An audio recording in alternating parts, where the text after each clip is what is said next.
तो finance wire को subscribe करें, क्योंकि हम ऐसी ही इंसाइटफुल जानकारी हर दिन आपके लिए लाते हैं ताकि आपकी वित्तीय समझ और गहरी हो सके। तो आज हम स्टेट बैंक ऑफ इंडिया मतलब SBI के जो लेटेस्ट तिमाही नतीजे आए हैं उन पर बात करेंगे। ये आंकड़े हैं 30 जून 2025 को खत्म हुई तिमाही के, यानी Q1 FY26 के। हमारे पास फाइनेंशियल रिजल्ट्स हैं, प्रेस रिलीज है, एनालिस्ट प्रेजेंटेशन भी है। तो देखते हैं ये नंबर्स क्या बता रहे हैं, खासकर पिछली तिमाहियों के मुकाबले।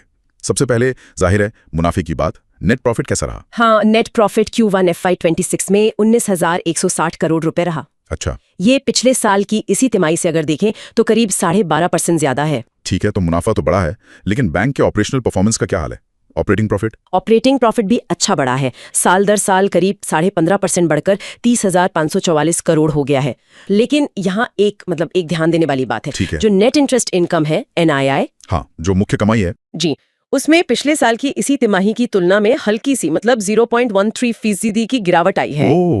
NII में गिरावट, तो इसका मतलब मार्जिन पर असर पड़ा होगा। बिल्कुल, जो डोमेस्टिक नेट इंटरेस्ट मार्जिन है NIM, वो पिछले साल Q1 में 3.35% था, वो इस तिमाही घटकर 3.02% रह गया है।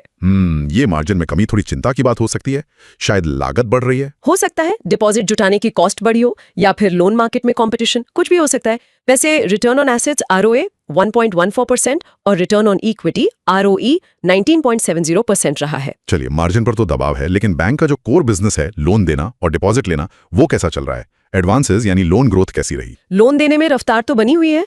टोटल एडवांसेस 11.6% YOY बढ़कर 42.5 लाख करोड़ के पार है। अच्छा, और इसमें डोमेस्टिक एडवांसेस 11% से ज्यादा बढ़े हैं, खासतौर पर SME लोन्स। हाँ, उसमें काफी अच्छी करीब 19% से ज्यादा की ग्रोथ है YOY।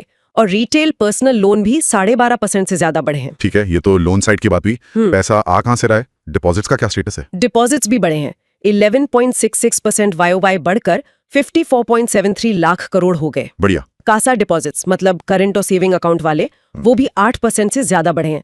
हालांकि एक चीज है, टोटल डिपॉजिट्स में कासा का जो हिस्सा है, कासा रेशियो, वो थोड़ा कम हुआ है।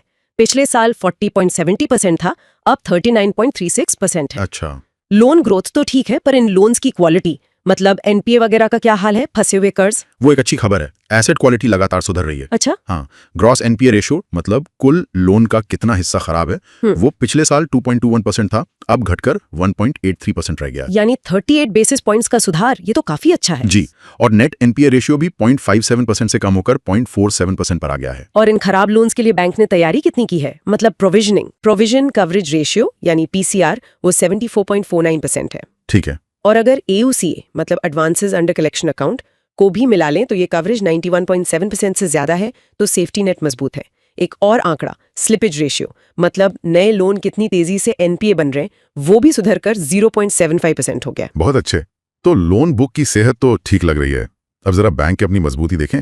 कैपिटल एडिक्वेसी रेशियो CAR कैसा है? कैपिटल पोजीशन भी मजबूत हुई है। CAR इस तिमाही के अंत में 14.63% था, पिछले साल इसी समय 13.86% था। तो इम्प्रूवमेंट है। हाँ, और CET1 रेशियो 11.10% है, और हाल ही में बैंक ने QIP से 25,000 करोड़ भी जुटाए हैं, तो कैपिटल बेस और स्ट्रांग हुआ है। अच्छा, QIP भी हुआ है। और आजकल डिजिटल का बहुत जोर है। SBI वहां कैसा कर रहा है? हाँ, डिजिटल पर फोकस तो साफ है। लगभग 98.6% ट्रांजैक्शंस अब ब्रांच के बाहर मतलब ऑल्टरनेट चैनलों से हो रहे हैं। 98.6%। काफी ज्यादा है तो। जी, और इस तिमाही जितने भी नए सेविंग अकाउंट खुले, उनमें से 66% योनो ऐप से खोले गए। तो ग्राहक भी डिजिटल अपना रहे हैं। बिल्कुल। तो अगर सार निकालें तो SBI ने मुनाफा बढ़ाया है, लोन डिपॉजिट ग्रोथ अच्छी है, एसेट क्वालिटी सुधरी है, कैपिटल भी मजबूत है। बस एक वो नेट इंटरेस्ट मार्जिन पर हल्का दबाव दिख रहा है। बिल्कुल सही कहा। नतीजे ज्यादातर पैरामीटर्स पर मजबूत हैं, स्टेबल हैं, लेकिन हाँ, निम में जो कमी आई है उस पर आगे ध्यान देना होगा। देखना होगा कि बैंक कॉस्ट कैसे मैनेज करता है या मार्जिन को सपोर्ट करने के लिए क्या कदम उठाता है।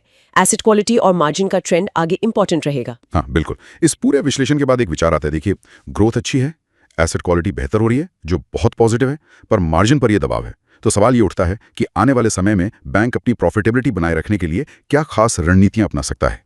ये सोचने वाली बात है।